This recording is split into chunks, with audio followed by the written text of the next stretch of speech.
प्रज्ञा को रील्स बनाने का बड़ा ही क्रेज है और वो दिन भर रील्स बनाती रहती है। खाते पीते घूमते फिरते घर में कॉलेज में रील्स बनाने के कारण प्रज्ञा पूरे कॉलेज में हाईलाइटेड है।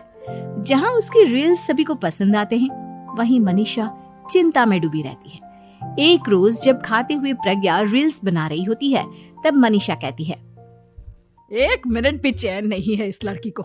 ये नहीं कि खाना तो आराम से खा ले, लेकिन नहीं, अरे थोड़ी देर रील्स नहीं बनाओगी तो आसमान नहीं टूट पड़ेगा। अरे मम्मी, इसी को तो कहते हैं डिटर्मिनेशन। तुम नहीं समझोगी ये सब। भगवान, इस लड़की को सद्बुद्धि दे। जब देखो तब टेढ़ा बाका मुंह बनाती रहती है।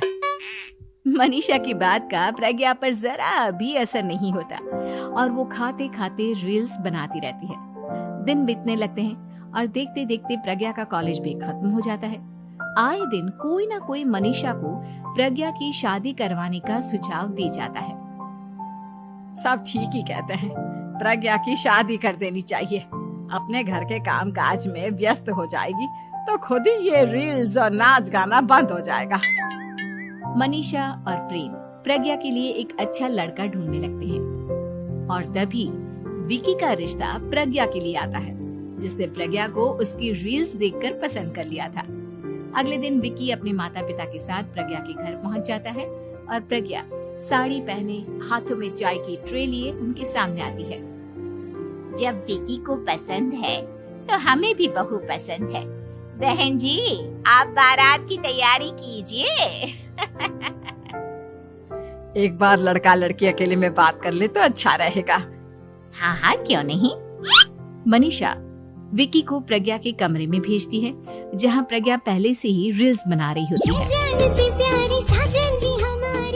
तभी विकी कहता है, आ गए आपके साजन जी। हमारे साथ ये रील्स कंप्लीट करती तो और भी अच्छा रहता।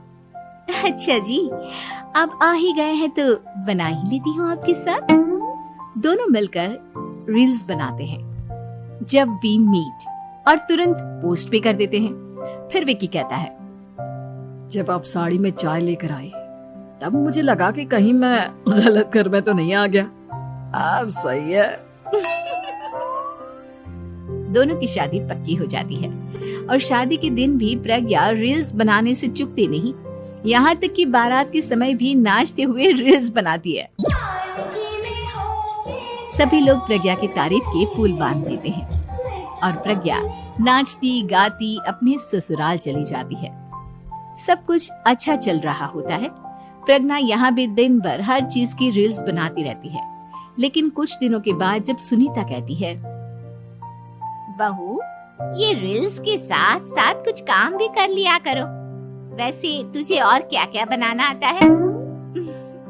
मम्मी जी, वैसे तो सब कहते हैं कि मैं सब कुछ अच्छा बनाती हूँ, लेकिन मुझे लगता है कि मैं मैगी अच्छा बना लेती हूँ।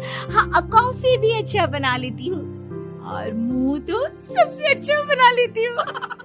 हैं? अच्छा अच्छा। सुनीता अपना माथा पकड़ लेती है और कहती है, बहू, कुछ खाना बनाना भी सीख लेती। मम्मी जी, मैं लंबी प्लानिंग कर रही हूँ। जल्दी ही मैं इतनी फेमस हो जाऊंगी कि मुझे पैसे मिलने लगेंगे। हम दोनों सास बहू राज करेंगे, राज। नौकर काम करेंगे और लोगों की तो लाइन लगेगी हमसे मिलने के लिए। तेरा दिमाग खराब हो गया है क्या बहू? हंसी मजाक तक ठीक है, लेकिन इस तरह घर नहीं चलते। जितना जल्दी हो इस घर के तौर तरीकों को सीख लो। प्रज्ञा मुंह घुमाकर चली जाती है और तुरंत उसी वक्त एक रील बनाती है। ये देख सुनीता का गुस्सा 7वें आसमान पर चला जाता है और विकी के घर आती ही सुनीता उसे सब कुछ बताती है। विकी भी अब प्रज्ञा की इन हरकतों से परेशान हो जाता है। तुम टेंशन मत लो मम्मा, मैं देख लूंगा। विकी कमरे में जाता है तो देखता है कि प्रज्ञा रील्स बना रही है।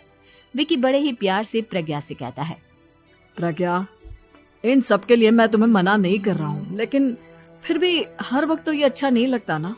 समझने की कोशिश करो, मुझे भी तुम्हारा थोड़ा वक्त चाहिए। मैं जब ऑफिस से आता हूँ तो मुझे समय देने की जगह इसी में लगी रहती है। तुम ज्यादा ही सोच रहे हो। तुम भी मेरे साथ रील्स बनाओ ना, तुम्हें भी बहुत अच्छा लगेगा। तुम्हें इज्जत से कोई बात समझ में नहीं आती क्या? दिमाग खराब हो गया है तुम्हारा इस चकाचौंध से। अगर तुमने अपना रवैया नहीं बदला तो मैं तुमसे दूर चला जाऊंगा। तुम ही रिश्ता लेकर आए थे, मुझे लड़कों की कमी नहीं थी और ना आज है। विकी दरवाजा पटककर चला जाता है। धीरे धीरे विकी प्रज्ञा से दूर होता जाता है। एक रोज मनीषा प्रज्ञा के ससुराल उससे मिलने जाती है। तब सुनीता उससे कहती है, बहन जी अब आई हैं तो कुछ दिन यहाँ रहकर जाइएगा, आप ही का घर है। हाँ मम्मी, बहुत दिन हो गए तुम्हारे साथ एक भी रील नहीं बनाई मैंने।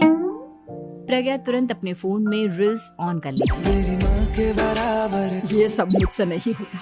तेरा ये भूत अभी तक नहीं उतरा क्या? बहन जी आप कुछ कहती नहीं क्या इसे? जब आप ही कुछ नहीं कर पाई तो मैं कर ही क्या सकती हूँ। सास तो वैसी ही बदनाम है।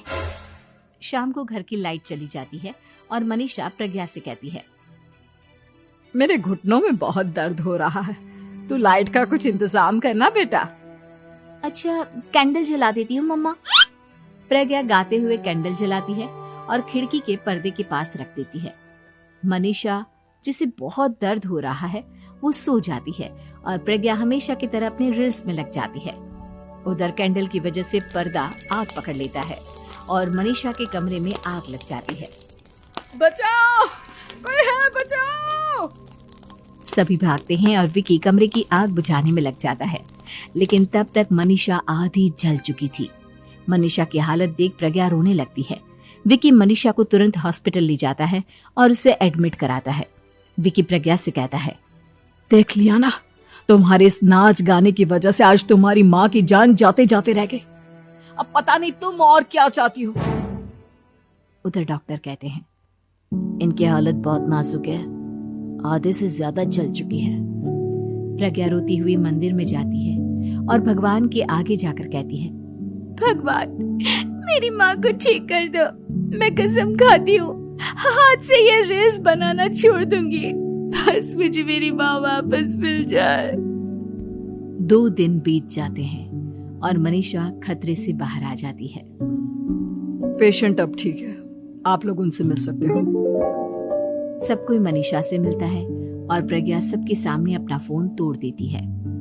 मुझे माफ कर दो मम्मा, मैंने तुम लोगों की बातों को नजरअंदाज किया। बेटा कोई भी चीज जरूरत से ज्यादा खराब है। मैंने तुम्हें रील्स बनाने से कभी मना नहीं किया, लेकिन हर वक्त एक ही चीज तो सही नहीं है।